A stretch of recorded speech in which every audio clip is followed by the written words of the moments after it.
to this message today. Today we're going to explore a pretty confronting story from the Old Testament. The account of Abraham almost offering his son Isaac up as a sacrifice. It's found in Genesis 22 verses 1 to 14. Sometime later, God tested Abraham. He called to him, "Abraham!" And Abraham answered, "Yes, here I am." "Take your son," God said, "your only son Isaac, whom you love so much, and go to the land of Moriah. There, on a mountain that I will show you, offer him as a sacrifice to me." Early the next morning, Abraham cut some wood for the sacrifice, loaded his donkey, and took Isaac and 2 servants with him. They started out for the place that God had told him about. On the 3rd day, Abraham saw the place in the distance. Then he said to the servants, "Stay here with the donkey.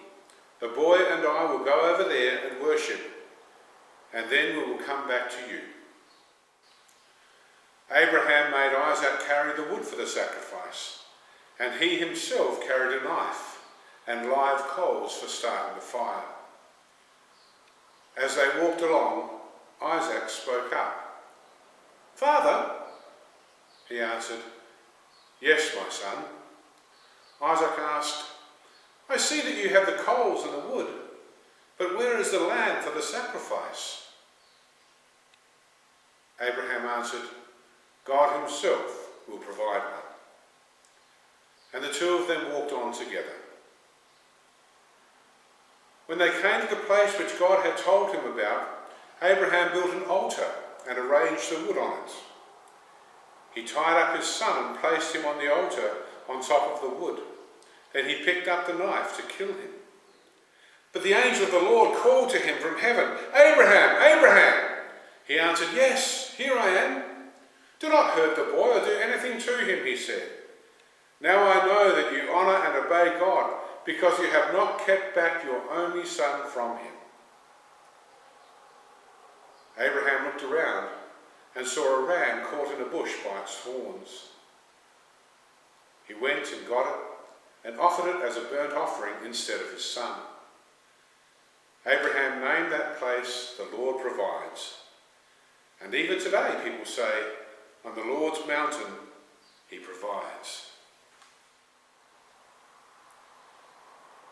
Mountains are impressive places. I can certainly remember standing atop mountains and being inspired by the view. Even more so, I've had to climb them and sweat to get there. Abraham is asked to go to Mount Moriah. Mountains are places where important things happen in the Bible. They're places where God's activity is evident and obvious. It's on Mount Sinai that God gave the law to Moses, and the people looked on the cloud and the fire on the mountaintop. The sacred city, Jerusalem, is built on Mount Zion, and other sacred places in the Bible were on mountains. Even the Samaritans had their sacred place, Mount Gerizim. But as Abraham climbs this mountain, he's probably not thinking lofty thoughts of God, or even feeling very inspired. As he climbs this mountain, he's probably troubled and questioning, wondering about this God who he has served for so long and what he's asking him to do. Abraham's God had given him a promise. He said that he, Abraham, would be the father of a great nation, and that through him the descendants of the whole world would be blessed. Just when that looked impossible because he and his wife Sarah had no children, God promises a son. Now the promise has some sense to it. His son is the son of promise. Up to this point in time, Abraham's God seemed different to other gods. The other gods demanded sacrifice, rituals and gifts. The other gods seemed indifferent to the concerns of mere mortals. People had to get their attention and cajole them into doing the right thing, like sending the rains to make the crops grow. Abraham's God seemed more focused on a relationship with his people, rather than treating them with contempt and indifference. But maybe this God is just as cruel and demanding as all the others. Imagine Abraham's thoughts as he trudged up the mountain, his beloved, innocent son by his side. Why promise me a son only to take him away? Beside him, the innocent child looks up and breaks the silence by saying, "Father, where's the sacrifice? There was wood and a knife and fire, but no lamb to sacrifice." "God will provide," says the old man. And at the top of the mountain we have that scene which just makes our skin crawl. The horrific story of Abraham binding up Isaac and placing him on the altar as if he were a lamb. And he raises his knife. "Stop! The test is passed. Abraham, you dared to offer your only son to me. You gave yourself completely to my will, so I will provide." There is a ram caught in a thicket. It's such a horrendous scene, isn't it? The thought of human sacrifice is unthinkable to us. But can I suggest that we humans do it all the time? On Anzac Day, we commemorate sacrifice. Not only at Anzac Cove, but in all the wars in which Australians have fought and died, and many other nations have fought and died in too, sacrificing their lives for our freedoms and protection. But in the cynical words of Rowan Atkinson in Blackadder Goes Forth, many will die because Field Marshal Haig is about to make yet another gargantuan effort to move his drinks cabinet 6 inches closer to Berlin. It raises the question, was all that sacrifice and bloodshed really worth it? In this moment in history, when we've experienced the death of George Floyd as a catalyst for the Black Lives Matter movement, can it be that many black lives have been sacrificed in order to protect the interests of those in power? Now, that's not meant to be a political statement, but to suggest that as human beings, we tend to be far more interested in ourselves than in others. Are there sacrifices that have been made in the COVID-19 pandemic? Surely countries have sacrificed their wealth as the pandemic hit. But now it seems we may even experience human sacrifices. Some countries seem so desperate to get the economy moving, and that the safety of people seems to take a back seat. People need to be back at work, creating wealth, so we don't have any further damage to the economy. Elections need to be held. We need to be able to gather in large groups for protests and political rallies. Meanwhile, people are getting sick and dying. I wonder how many have been sacrificed to the gods of freedom and money. Again, not a political statement, but a reflection on competing values. We're horrified by the idea of human sacrifice, yet maybe, just maybe, we're not so far from it as we imagine. The Jewish leaders and the Romans in Jesus' day knew all about sacrifice. As Caiaphas said about Jesus, it's better that one man die than the whole nation perish.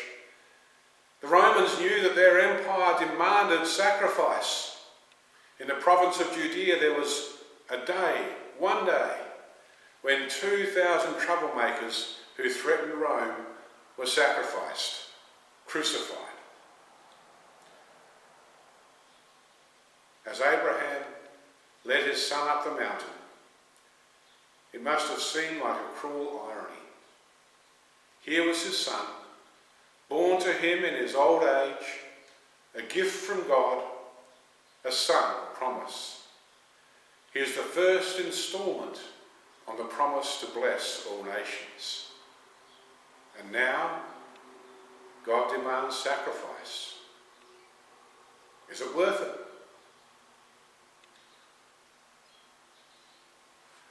There was another only son who climbs a hill. There was wood for the sacrifice in the form of a cross. There he would die in the place of us all. There he will die for our sins and for our sake. As God saw his only son led up the mountain, I wonder if he too had second thoughts. Is my promise worth the cost? There is no wood for the fire, just wood for the cross. I wonder, did the Father regret his promise that he would bless all the people of the world through his Son? Father, where is the lamb? The cross is here, and the nails, but not the sacrifice. God will provide. But as the altar is made ready, the cross prepared, the nails driven home, no one said, "Stop." And the only Son, loved by the Father, looks into his Father's eyes and says, my God, why have you forsaken me?" No one stopped the sacrifice, and he bowed his head and gave up his spirit. And in that moment, God passed the test. There's an old saying that goes like this: I asked God how much he loved me, and he stretched out his hands and died.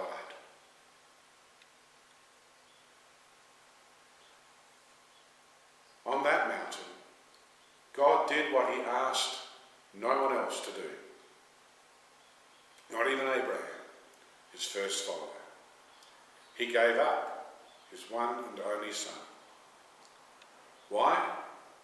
Because he promised to love us and make something of us and bring us to himself no matter how much it cost. And this great good was achieved at great cost. On the cross, we see our God, who is so different to the gods of this world. The idols we talked about last week, money, popularity, power, who in the end demand that we sacrifice our lives on their altar and receive nothing in return except increased dependence and enslavement. It's as if we sacrifice ourselves to give the idol more power. But this God doesn't demand that we sacrifice to him to give him more power. Rather, he sacrifices himself in order to provide for us. He provides what we needed to put things right between us: the lamb, the son, the sacrifice of his Son.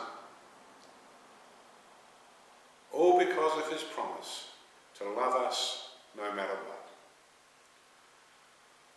Probably the best known verse in the Bible bears out this sacrifice.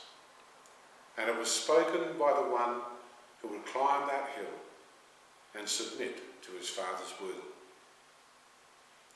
God so loved the world that he gave his only Son.